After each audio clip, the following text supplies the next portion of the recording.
Cancer, welcome to Higher Source Tarot for your April 2021 Is It in the Cards Love Tarot reading. This is a love tarot reading for all Cancers, Sun, Moon, Rising, and Venus. And if you're new to the channel, welcome to you. I post new readings every Friday, then again on Mondays usually. So today's reading is a love tarot, but if you're looking for general readings, Fridays are always general readings, and then most Mondays are a general reading. I do post a pick a card reading on one Monday of the month, and that would offer you 3 different readings in one if a reading doesn't resonate, and or if you're just looking for something else. I want to thank everyone who's been supporting the channel by subscribing and hitting that like button and everything else that you do for the channel. I appreciate it very much. And if you haven't subscribed yet, I'd love to invite you to join us and become a subscriber so you'll know when anything new is posted. Let's begin and get the advice for Cancer, Sun, Moon, Rising, and love. In love, what does Cancer need to know about love, please? Sun, Moon, Rising, and Venus about love, please. Okay. So we'll use the tarot. We're going to draw 3 cards to represent your energy, 3 cards for the person you are attracting, 3 cards for the advice in the situation. Then we'll use the angel answers. You're represented by the Sun, the 8 of Pentacles, and the King of Swords. They're represented by the 6 of Swords, the Ace of Wands, and the 9 of Swords. Nice. You've got the Chariot. Oh boy, the Tower. And this is interesting. And the 9 of Wands here. Well, if there's some kind of a barrier in this relationship, you're going to move around it. It's very interesting having the Chariot and the Tower together, because the Tower is like a big shakeup, but the Chariot's all about gains, and it's also your energy. So I like to see that there. You've got here, you know what's kind of interesting about this? I started this reading and I got interrupted and I had to come back and redo it. I had the Tower in the advice the first time too. So this is definitely an important message for somebody. And I don't see it as a negative, because it's a breakdown to have a breakthrough. So if you're in a relationship and it's hit the skids, you do have recovery here. But if it's a new relationship too, I do feel like it's about getting around some kind of a big thing that happens in one of your lives. It feels more like it's their side. Something big that happens that is distressing to them. And I know that's not always the most appealing, but you have that energy of being a natural healer and uplifter, and maybe that's part of the journey. So you've got here, I mentioned Cancer, Leo, you've got air, Gemini, Libra, Aquarius, you've got fire, and you do have earth here too.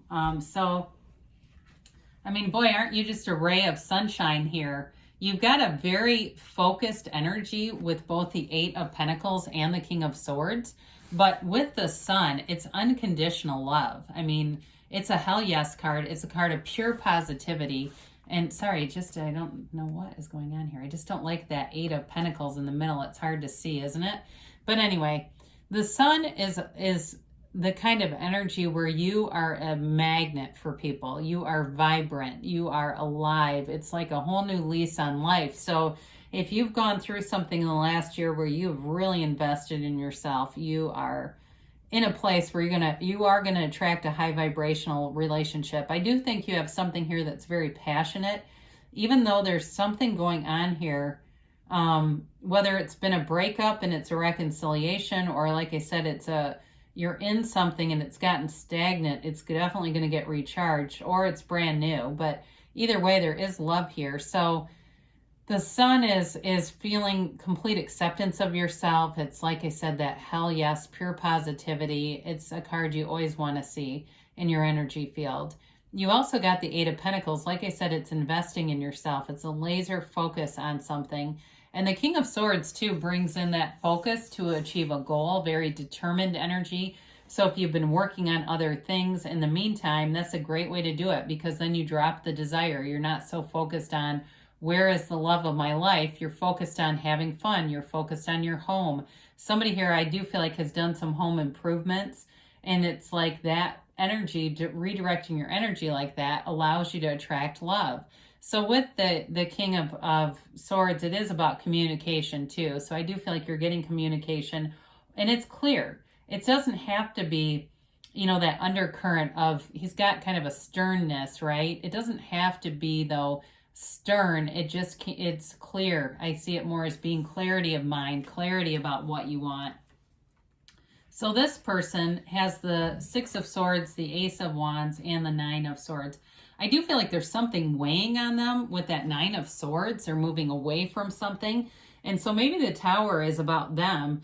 I mentioned this before because I do see that here. Whatever they're moving away from, it caused them a tremendous amount of stress. So maybe they had a business or something that they just could not pull through out of the pandemic, and they've had to change their focus. Their life's journey is becoming clearer and clearer to them. There's the good news.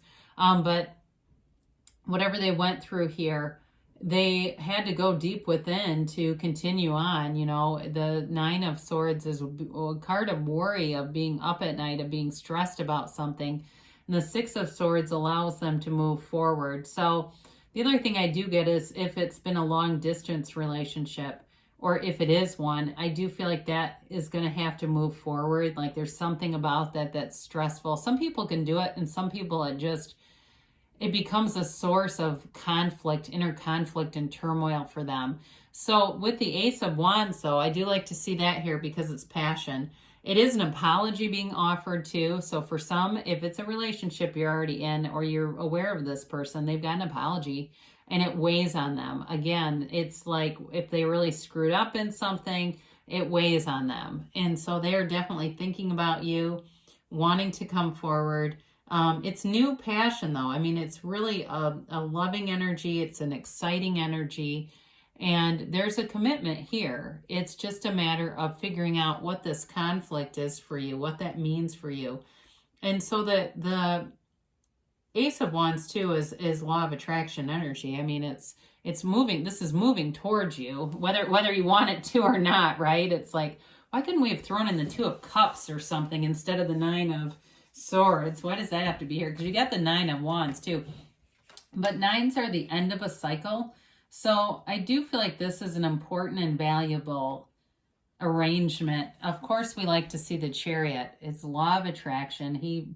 Those sphinxes pull that chariot by him using his mind. So it's all about everything is you pushed out. Neville Goddard taught that. You attract what you expect, and you are getting what you think, and what you feel. And so with the Chariot, it does offer a little bit of a softening agent because he can be pretty, I mean, in terms of confidence, it's like pushing things through. And so we got to be careful with the force manifesting, because when we do it that way, instead of through our authentic power on that soul level, it's not sustainable. So we'll get things and then they'll blow up on us again. So I do feel like they're giving you a word of caution with that. Now with the Tower, it's a major wake-up call for somebody. I mean, it is a spiritual breakdown to have a spiritual breakthrough. If it was a relationship that was built on something that wasn't solid, it gets torn down, but the good news is it gets rebuilt again. So the lightning bolt in the Tower is the universe striking down that crown of the ego. So if this person too valued their business, valued their work life over their family, over their love, that is being reorganized for them. It's the corporate raider, so it's not just rip it apart, it's rebuild it even better. So the Nine of Wands, I mentioned nines are the end of a cycle. It is about having to really persevere. It's pushing through no matter what and keep going anyway. So I do feel like whoever you're attracting, they want to get their life in order to be with you. They want to have a relationship with you, but I do feel like whatever this is for them, it poses a challenge. I mean, I'm not going to lie to you. It does. It poses a challenge, and really it'll be up to you if you want to see that through or not. I do feel like they have good aspects, though. I mean, they're determined, they're capable. Part of this is I feel like if the pandemic wouldn't have happened, maybe this energy wouldn't even be here, quite frankly. But it's part of our global dark night of the soul, and so that shadow aspect is the greatest guide to the light. And it's interesting because you have the shadow represented here, whereas you are represented by the sun, and you've got the Chariot here too, which is the light. So you are moving into, knowing exactly what you want and being in the energy of expansion, excuse me, of new growth, new opportunities, and love that sustains. So sometimes too, with those more challenging energies, it really does provide, though, that feeling of appreciation, really knowing, like, I know what it's like to go through hell and back. I really do. They really will appreciate things even more than they probably would have without this stress in their lives. Excuse me. It's allergy season around here, so I apologize. I'm sure there's people out there that understand this. So you've got big happy changes. So whatever this is, it's worth it. It's worth the time. It's worth the commitment, especially with that Eight of Pentacles. That is showing putting into a commitment, sustaining that focus and being okay with putting in some of the work, right, to work around those challenges. You've got romance here. So they may have thought I overlooked this. I mentioned with the Ace of Wands, there's definitely passion here. And so as this person gets out of this cycle, it'll bring in, I feel like, this sort of renewed love, romance, passion into your life. And you've got peaceful resolution. So whatever the Tower is, I'm telling you, it brings in something better. And they say, though, not the right time. So for some of you, it's still about being happy in the meantime, allowing yourself to be in that vibrant energy place, because that's how things will be attracted to you. They say, though, I love it when they do this, don't stop. So what I feel like they're trying to say is you're in a high vibrational field, so don't stop doing what you're doing, and just we're not specifically looking, right? We're not specifically trying to force something. It goes back to that force manifesting. It has something to do with that, and just allowing the universe to deliver it. All you need to know is what you want and why you want it, and the universe does the details. So the universe works on the how. You don't even have to worry about that. It'll be delivered to you. It's law. So good things are coming for you. It is in the cards. There is an obstacle here, but there is love here too. So, and love endures, right? Energy is never created or destroyed. So it's here. I love you, Cancer, and I'll be back again soon.